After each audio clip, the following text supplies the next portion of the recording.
अस्सलाम वालेकुम। इससे पिछले वीडियो में हमने सवाल नंबर 1 से 3 तक देखा है। अब इस वीडियो में हम सवाल नंबर 4 और 5 देखेंगे। इसमें हमको ज़रब और तक़सीम सीखना है। ज़रब और तक़सीम जो है कोई नई चीज़ नहीं है। हमने अदाद का ज़रब और तक़सीम सीखा है पहले से। देखिए यहाँ पर चौथा सवाल है, दरज़ेल कसी रुकनी को ज़रब कीजिए। ज़रब करने में कोई दिक्कत नहीं है। आप जैसे ज़रब करते हैं ऊपर नीचे लिख करके या आजू बाजू में लिख करके ज़रब कर सकते हैं। अब देखिए, एक छोटी अदद है और एक बड़ी अदद है। आमतौर से हम बड़ी अदद को ऊपर लिखते हैं और छोटी अदद को नीचे लिखते हैं। तो बड़ी अदद है x² - 2x - 1 को हम 2x से ज़रब कर रहे हैं। इसमें ज़रब करना का कोई उसूल नहीं है। जैसे हम अदाद में करते हैं इकाई की तरफ से, उसी तरह से इसको भी करेंगे।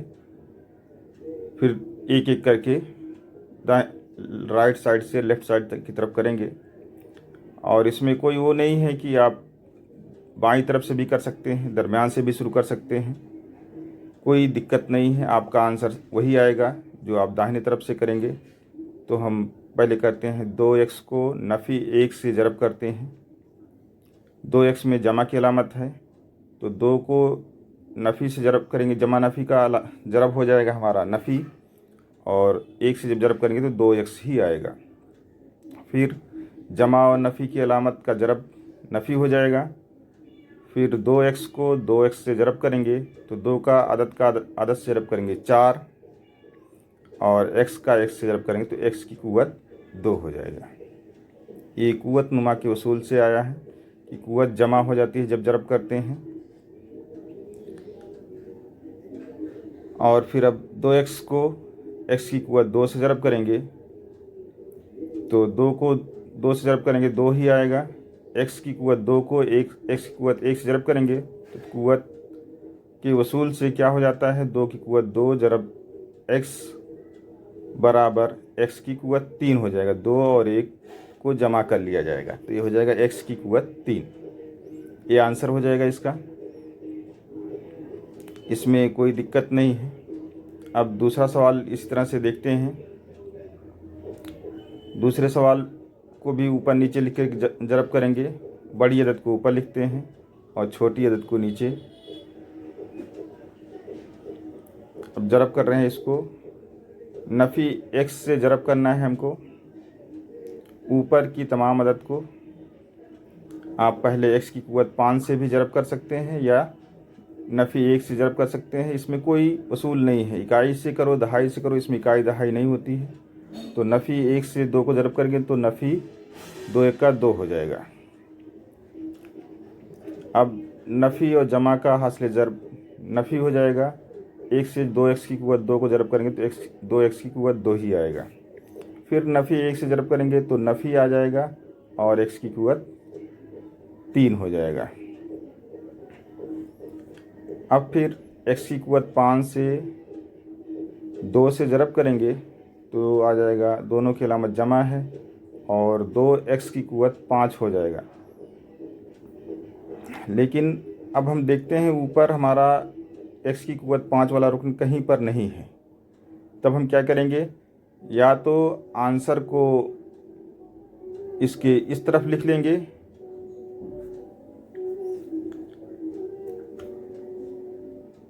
और ये बात का ध्यान रहेगा कि जो कुव्वत आ रही है उसी के नीचे लिखा जाएगा। या तो अगर वो कुव्वत नहीं है तो चाहे लेफ़्ट साइड में आंसर लिखिए चाहे राइट साइड में लिखिए, आपका आंसर सही रहेगा। तो कहीं पर भी लिख सकते हैं। हम राइट साइड में लिख रहे हैं तो 2x को x की कुव्वत 5 से जब ज़रब करेंगे तो जमा 2x की कुव्वत 5 हो जाएगा। दोनों की अलामत जमा है इसमें भी। तो 2x की कुव्वत 5 को 2x की कुव्वत 2 से ज़रब करेंगे तो 2 हो जाएगा जमा में, और x की कुव्वत 5 और 2 मिल करके x की कुव्वत 7 हो जाएगी। तो यहाँ पर जमा और नफ़ी को ध्यान, ये कुव्वत नुमा के उसूल का ध्यान रखना है। तो ये हो जाएगा आपका x की कुव्वत 2x की कुव्वत 7। अब फिर x की कुव्वत 5 को x की कुव्वत 3 से ज़रब करेंगे। कुव्वत नुमा के उसूल से क्या होता है, जब ज़रीब असास बराबर होते हैं तो उनकी कुव्वत को जमा कर लिया जाता है। तो ये 5 कुव्वत और 3 कुव्वत मिलकर के 8 कुव्वत हो जाएगी। अब जैसे ज़रब में जमा किया जाता है वैसे इसको भी जमा कर लेंगे। ऊपर नीचे कोई अदद एक दूसरे में जमा होने वाली नहीं है, इसलिए जो जैसी अदद है वैसे सेम टू सेम उतार ली जाएगी। नफ़ी 1, नफ़ी 2x की कुव्वत 2, नफ़ी x की कुव्वत 3, जमा 2x की कुव्वत 5 आ जाएगा, जमा 2x की कुव्वत 7 आ जाएगा।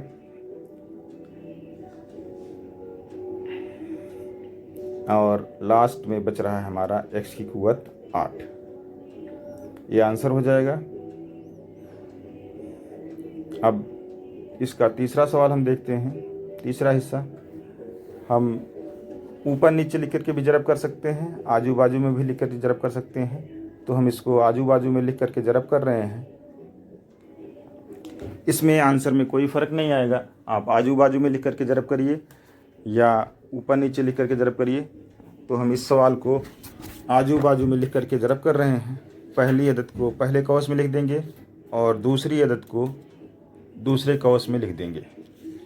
इसका मतलब होता है पहली अदद को पहले कौस को दूसरे कौस से ज़रब करना। अब ज़रब करते वक्त एक लाइन अगर हम इस तरह से लिख लेते हैं कि पहले कौस की पहली अदद यानी कि 2y और उसको ज़रब कर देते हैं दूसरे कौस से, y² - 2y³ + 3y। फिर पहले कौस की दूसरी अदद अलामत के साथ ले ली जाती है, +1 है, और फिर दूसरा कौस लिख देंगे y की कुव्वत 2, नफ़ी 2y की कुव्वत 3, जमा 3y। अब ये लाइन अगर हम लिखते हैं तो भी सही है, नहीं लिखते हैं तो डायरेक्ट हम ये लाइन लिख सकते हैं। अब ये ज़रब करने पर क्या आएगा हम देखते हैं। 2y को y की कुव्वत 2 से जब ज़रब किया जाएगा तो 2y की कुव्वत 3 हो जाएगा। फिर 2y से नफ़ी 2y की कुव्वत 3 को ज़रब करना है तो नफ़ी आएगा और 2 दूनी 4 हो जाएगा अदद का 10 से ज़रब, और y की कुव्वत 1 और y की कुव्वत 3 जमा होकर के y की कुव्वत 4 हो जाएगी। फिर दोनों की अलामत जमा है, जमा लिख देंगे। फिर 2 को 3 से ज़रब करेंगे 6 हो जाएगा, और y को y से ज़रब करेंगे y की कुव्वत 2 हो जाएगा। फिर जमा 1 से ज़रब करेंगे जब हम, तो सेम टू सेम आंसर आता चला जाएगा। क्या आएगा, y की कुव्वत 2, नफ़ी 2y की कुव्वत 3 और जमा 3y। अब इसमें हमको क्या करना होगा कि जिसकी कुव्वत एक जैसी है उसको एक साथ कर लेंगे। मेयारी सूरत में करने के लिए करेंगे कि जो सबसे बड़ी कुव्वत रहेगी उसको सबसे पहले लिखेंगे और जो उसके बाद वाली कुव्वत रहेगी उसको उसके बाद लिखेंगे। तो देख रहे हैं सबसे पहले हमारा नफ़ी 4, y की कुव्वत 4 सबसे बड़ी कुव्वत है और कहीं पर 4 कुव्वत वाला रुकन नहीं है। अब उससे छोटी वाली कुव्वत 2 जमा 2 y की कुव्वत 3 लिखा जाएगा, जमा में है। और नफ़ी में भी वही चीज़ है, नफ़ी 2 y की कुव्वत 3, तो ये दोनों कैंसिल हो जाएगी, कट जाएगा या नफ़ी होकर के 0 हो जाएगा, तो ये आंसर में हमारा नहीं आएगा। फिर हमारा बचा हुआ है 6 y की कुव्वत 2 जमा y की कुव्वत 2, यानी कि जब दोनों को जमा करेंगे तो 6 और 1 7, y की कुव्वत 2 हो जाएगा। अब और कोई एक रुकन सिर्फ बचा हुआ है जमा 3y, तो उसमें कोई जमा नहीं होगा, इसलिए ये आंसर हो जाएगा हमारा। आप चाहे ऊपर नीचे लिख करके तकसीम ज़रब करिए या आजू बाजू में लिख करके ज़रब करिए, आंसर वही आएगा। आंसर में कोई दिक्कत नहीं रहेगी, सिर्फ ये हो सकता है कि तरतीब बदली हुई हो। अब हम इसका अगला सवाल यानी 5वां सवाल देखते हैं। इसमें हमको तकसीम करना है। पहली कसी रुकनी को दूसरी कसी रुकनी से तकसीम कीजिए और जवाब को मकसूम बराबर मकसूम अलय ज़रब खारिज किस्मत जमा बाकी की सूरत में लिखना रहेगा। अब x की कुवत 3 नफ़ी 64 को x नफ़ी 4 से तकसीम करना है। तो हम जैसे तकसीम आदाद की करते हैं वैसे इसको भी लिखेंगे। पहले इसको हम मैयारी सूरत में लिखेंगे, जीरो वाली मैयारी सूरत में लिखेंगे कि जो रुकन नहीं है उसको जीरो ज़रब वो कुवत लिख देंगे। सबसे ज़्यादा कुवत 3 है इसमें, तो 3 कुवत वाला रुकन लिखने के बाद 2 कुवत वाला और 1 कुवत वाला रुकन हमने जीरो के साथ लिख दिया। अब x जमा x नफ़ी 4 से हमको तकसीम करना है। x नफ़ी 4 जो है ये मकसूम अलह है। अब तकसीम करते वक्त ये बात ध्यान रखना है हमको कि हमको x माइनस 4 का पहाड़ा नहीं याद है ना, तो हमको ये बात ध्यान रखना है कि हमको इतना मकसूम अलह की एक अदद ले लेना है और मकसूम की एक अदद ले लेना है, और मकसूम अलह का पहाड़ा इतनी बार पढ़ना है कि अंदर की एक अदद ख़त्म हो जाए। अब x का पहाड़ा अगर पढ़ना है तो x का पहाड़ा जब पढ़ते हैं तो x एक का x दूनी x स्क्वायर x तियाँ x की कुवत इस तरह से बढ़ती जाएगी। तो हम मकसूम अलह का x लेते हैं और अंदर की एक अदद x की कुवत 3 लेते हैं। इसके दो उसूल हैं, किस तरह से x का पहाड़ा x की कुवत 3 में कितनी बार जाएगा, उसके लिए हम दो तरीका अख्तियार कर सकते हैं। पहले तरीके में क्या करते हैं हम कि x की कुवत 3 है, बटे लिख देते हैं x। अब x की कुवत 3 का मतलब होता है x जरब x बटे x से x कट जाएगा। अब जरब कर लेंगे तो बचे कितना, x की कुवत 2, यानी x का पहाड़ा x की कुवत 2 में x की कुवत 2 बार जा रहा है। या ये भी कर सकते हैं, दूसरा उसूल ये होता है कि x की कुवत 3 है और उसमें x की कुवत 1 है, तो 3 कुवत में से 1 कुवत नफ़ी कर देंगे तो x की कुवत 2 बार पहाड़ा जाएगा। तो कितनी बार पढ़ा गया, x की कुवत 2 बार। अब x की कुवत 2 से x नफ़ी 4 को ज़रब कर लेंगे। x नफ़ी 4 के पहाड़े में कितना आएगा वो हमको पता चल जाएगा। तो नफ़ी 4 से x की कुवत 2 को ज़रब करेंगे तो x की कुवत 2 वाले के नीचे लिखेंगे 4 नफ़ी 4 x की कुवत 2, और x की कुवत 2 को x से ज़रब करेंगे तो x की कुवत 3 हो जाएगा। अब नफ़ी करते हैं, तो नफ़ी करते वक्त हमको ध्यान रखना है कि नीचे की अलामत बदल दी जाती है। तो नफ़ी है तो जमा हो जाए और ये जमा है तो नफ़ी हो जाएगा। इसीलिए किया जाता है कि दोनों पहली एक रुकन ख़त्म हो जाए, x की कुवत 3 और x की कुवत 3 ख़त्म हो जाएगा। ऊपर 0x स्क्वायर है, नीचे प्लस 4x स्क्वायर है, तो आ जाएगा हमारा प्लस 4x स्क्वायर। और आगे की पूरी अदद उतार ली जाएगी। अदाद की तकसीम में सिर्फ हम एक अदद उतारते हैं, लेकिन इसमें पूरी की पूरी अदद उतार ली जाएगी। तो कितना हो जाएगा, 0x प्लस माइनस 64 आ जाएगा। ये पूरी अदद उतार लेंगे। अब फिर वही काम किया जाएगा जैसे x का पहाड़ा 4x की कुवत 2 में पढ़ना है, कितनी बार जाएगा उसके लिए हम लिखते हैं 4x की कुवत 2 बटे x। तो x की कुवत 2 का मतलब होता है x जरब x, तो x से x कैंसिल हो जाएगा तो कितना बचेगा, 4 जरब x यानी 4x। तो जमा 4x बार पहाड़ा जाएगा। नीचे जो अलामत पहली आएगी वही अलामत ऊपर लिखी जाएगी। तो 4x हमारा आ गया है। अब 4x को x नफ़ी 4 से ज़रब करेंगे तो x में भी पहले ज़रब कर सकते हैं, तो x में 4 से ज़रब करेंगे तो 4x की कुवत 2 हो जाएगा, और नफ़ी 4 को ज़रब करेंगे तो नफ़ी 4 चौका 16x आ जाएगा। इस और जब नफ़ी करेंगे तो नीचे की अलामत बदल जाएगी। ये नफ़ी है जमा हो जाएगा और ये जमा है ये नफ़ी हो जाएगा।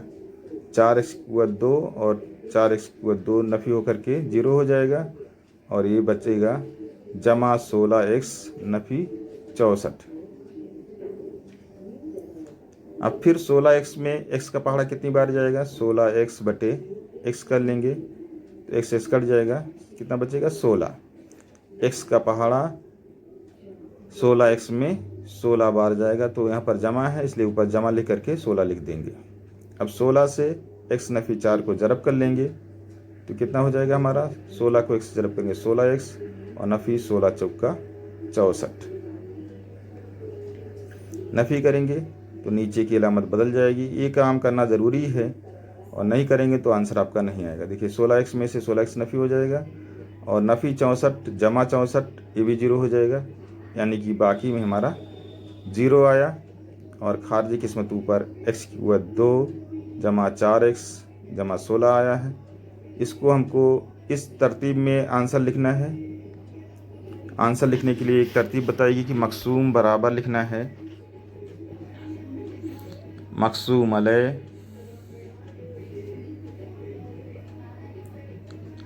जरब खारजे किस्मत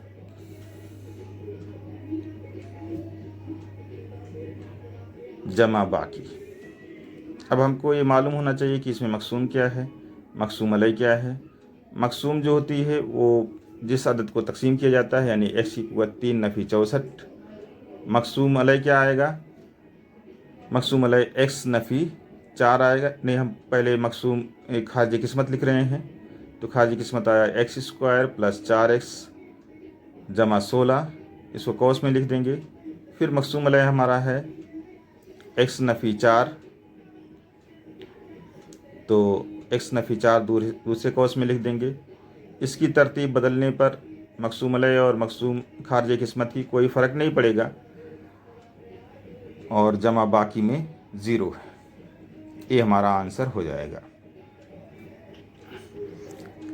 तो तकसीम ये आंसर को इस सूरत में लिखना ज़रूरी है। और फिर अगला सवाल देखते हैं। ये सवाल थोड़ा सा देखने में बड़ा है, इसको भी हम ऐसे ही लिखेंगे जैसे अदद को तकसीम करते हैं। एक अदद मकसूम को उस अलामत की तकसीम वाली अलामत के अंदर लिखते हैं और मकसूम अलय को बाहर लिखते हैं, उस तरह से लिख रहे हैं। तो x की कुव्वत 5x की कुव्वत 5 जमा 4x की कुव्वत 4 नफ़ी 3x की कुव्वत 3 जमा 2x की कुव्वत 2 जमा 2, ये अंदर हो जाएगा। ये मकसूम है और मकसूम अलय है x की कुव्वत 2 नफ़ी x। अब इसमें भी वही किया जाएगा कि हमको x² - x का पहाड़ा नहीं आता है, तो हम x² का पहाड़ा इतनी बार पढ़ेंगे कि 5x इसकी कुव्वत 5 ख़त्म हो जाए। तो 5x की कुव्वत 5 को x की कुव्वत 2 से तकसीम करेंगे तो कितना बचेगा वो हमारा पता चल जाएगा कि इतनी बार पहाड़ा जाएगा। तो कितना बचेगा, 5x की कुव्वत 3 बच जाएगा, कुव्वत 2 नफ़ी हो जाएगी 5 में से, तो ये 5x की कुव्वत 2 बच जाएगा। अब 5x की कुव्वत 2 से x की कुव्वत 2 नफ़ी x को ज़रब कर देंगे, तो x की कुव्वत 2 को ज़रब करेंगे तो वही आ जाएगा जो ऊपर है 5x की कुव्वत 2, और ये नफ़ी x को जब 5x की कुव्वत 3 से ज़रब करेंगे तो 5x की कुव्वत 4 हो जाएगा, नफ़ी में आ जाएगा। जब नफ़ी करेंगे तो नीचे की अलामत बदल देंगे। पहला रुकन बराबर है, अलामत अलग अलग है, कट जाएगा। दूसरा रुकन 5 और 4 9, x की कुव्वत 4 हो जाएगा और आगे की पूरी अदद जैसी है उतार ली जाएगी, यानी कि नफ़ी 3x की कुव्वत 3 जमा 2x की कुव्वत 2 जमा 2। अब हमको x की कुव्वत 9x की कुव्वत 4 में पहाड़ा पढ़ना है 5x की कुव्वत 2 का, तो कितना आ जाएगा, 9x की कुव्वत 2 आ जाएगी। अब 9x की कुव्वत 2 को x की कुव्वत 2 और नफ़ी x को ज़रब किया जाएगा तो ये हो जाएगा 9x की कुव्वत 4, वही हमको लाना था, और फिर ये हो जाएगा 9x की कुव्वत 2। अब नफ़ी करेंगे तो नफ़ी जमा हो जाएगा और जमा नफ़ी हो जाएगा। एक जमा है और एक नफ़ी कैंसिल होकर के 0 हो जाएगा। ये जमा 9x की कुव्वत 2 और नफ़ी 2x की कुव्वत 2 है, तो 9 में से 2 नफ़ी हो जाएगा, 7x की कुव्वत 2 बच जाएगा।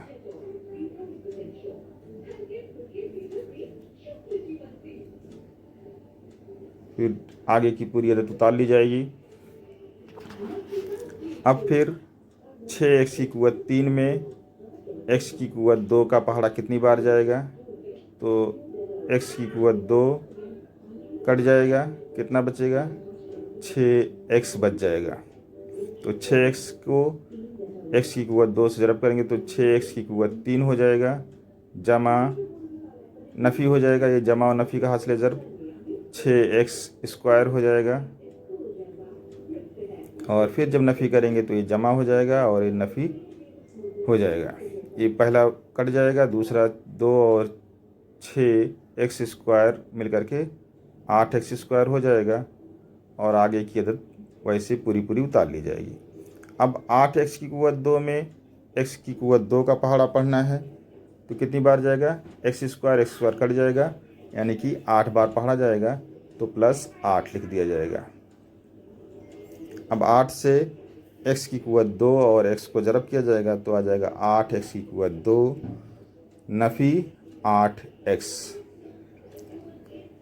जब नफ़ी करते हैं तो नीचे की अलामत बदल दी जाती है, तो ये नफ़ी वाला जमा हो जाएगा और यहाँ पर जमा ही नफ़ी हो जाएगा। ये पहला कट जाएगा, दूसरा कितना बच जाएगा, ये 8x है और ऊपर वाला 0 है, तो 8x बच जाएगा, जमा 2 बच जाएगा।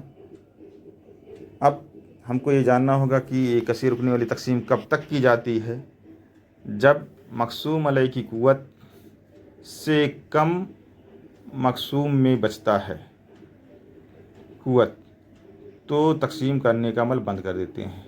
यहाँ पर मक़सूम अलैह की क़ुव्वत 2 हो गई है और यहाँ पर जो बाकी बच रहा है उसमें क़ुव्वत 1 ही बच रहा है, इसलिए अब तकसीम का अमल बंद हो जाएगा। और आंसर जो है, जैसे कहा गया है कि मक़सूम बराबर मक़सूम अलैह ज़रब खारज किस्मत जमा बाकी की सूरत में लिख देंगे। अब हमको ये पता होना चाहिए कि मक़सूम क्या होता है। मक़सूम ये पूरी बड़ी वाली अदद है, वो लिख लेंगे। और खारज किस्मत क्या होता है, जो ऊपर आता है। और मक़सूम क्या होता है, जो बाहर लिखा गया है, x² माइनस x हो जाएगा, तो ये बराबर हो जाएगा, मक़सूम हम लिखते हैं x² माइनस x।